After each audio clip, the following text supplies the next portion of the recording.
जैसे कि last episode में हमने देखा कि ज़ियाओ फैन ने मैजिकल वेपन से एक ब्लड सकिंग डेमन प्रैक्टिशनर जिसका नाम वैम्पायर दफा था उसे मार दिया था।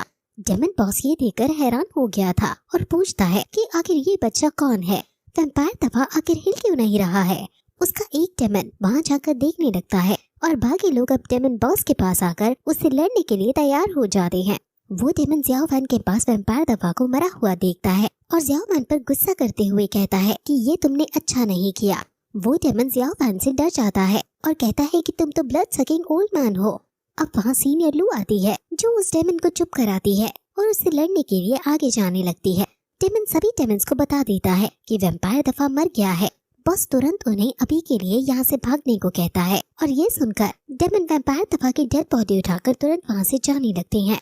ज़ियाओ फैन के हाथों अभी ये क्या हो गया है उसे खुद भी नहीं पता चल रहा था, लेकिन मॉन्क्स अभी उनसे बातें न बनाने को कहकर उनका पीछा करने को कहते हैं और वो सभी फिर आगे बढ़ते हैं।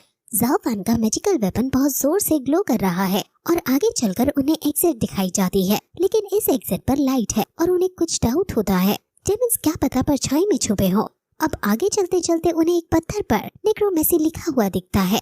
ये एक तरह का स्पिरिट्स और डेड सोल को कंट्रोल करने का मंत्र है और ये असल में ब्लड रिफाइनिंग हॉल के फॉरबिडन एरिया में पहुंच गए हैं। सीनियर कहता है कि अच्छा है कि हम गहराई तक आ गए क्योंकि हमारा मेन काम डेमन्स को मारने का ही है और यहाँ से ज्यादा डेमन्स उन्हें भला और कहाँ मिलेंगे। अब वो बात कर ही रहे थे कि तभी सीनियर लू के ऊपर एक पत्थर आकर गिरने लगता है, लेकिन सही समय पर ज़ियाओ फैन वहाँ आकर उसे बचा लेता है। लेकिन वो पत्थर कई सारे टुकड़ों में बंटकर उन्हें चारों तरफ से घेर लेता है, लेकिन सीनियर लू अपनी स्वॉर्ड की मदद से खुद को और ज़ियाओ फैन को बचा लेती है और फिर सीनियर लू उस मॉन्स्टर को जो ये सब कर रहा है लोकेशन पता लगा लेती है और उस पर हमला कर देती है। ये दो डेमन्स हैं और इन्हें मॉन्स्टर क्लाउन कहते हैं। अब एक लेडी डेमन जिसका नाम यू है वो भी आती है और इनको वो कच्चा चबा जाने की बात करती है।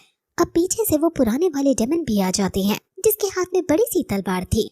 इसका नाम तो अभी नहीं बताया इसलिए हम इसे स्वॉर्ड डेमन कहेंगे। अब डेमन बॉस भी आता है और कहता है कि हमारी ब्लड रिफाइनिंग हॉल ने बहुत टाइम से किसी को नहीं मारा है। अब डेमन फिर इन पर हमला कर देते हैं और ज़ियाओ फैन और उसके साथियों को बहुत स्ट्रॉन्ग प्रेशर का सामना करना पड़ता है और इससे बचने के लिए जब वो कोशिश करते हैं तो वो अलग अलग हो जाती हैं और हर जगह धुआं हो जाता है। ज़ियाओ फैन से लड़ने के लिए स्वॉर्ड डेमन आता है जो धुएं में छुप छुप कर ज़ियाओ फैन पर हमला कर रहा है, लेकिन अब वो एकदम उसके सामने आ जाता है और दोनों में 1-to-1 कॉम्बैट बैटल स्टार्ट हो जाती है। ज़ियाओ फैन को काफी मार्शल आर्ट्स भी आती हैं और जैसे जैसे वो मॉन्स्टर से लड़ता जा रहा है उसकी स्किल इम्प्रूव होती जा रही है और वो डेमन स्वॉर्ड पर भारी ही पड़ता हुआ नजर आ रहा है। वहीं दूसरी तरफ सीनियर लू मॉन्स्टर क्लाउन के मार्क्स डेमन से लड़ रही है। मार्क्स डेमन पत्थरों से सीनियर लू पर हमला कर रहा है, लेकिन सीनियर लू हर बार उसके हमले से बच जाती है और फिर अचानक मार्क्स डेमन गायब हो जाता है।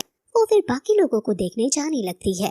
ज़ियाओ फैन काफी मेहनत के बाद स्वॉर्ड डेमन को हराने में कामयाब हो ही रहा है और वो उसे मारने ही वाला था कि तभी वहाँ बॉस डेमन आकर स्वॉर्ड डेमन को बचा लेता है। अब स्वॉर्ड डेमन उस पर अटैक कर देता है, लेकिन सीनियर लू ज़ियाओ फैन को बचा लेती है। अब बॉस डेमन को गुस्सा आ जाता है इसलिए वो खुद सीनियर लू से लड़ने जाने लगता है।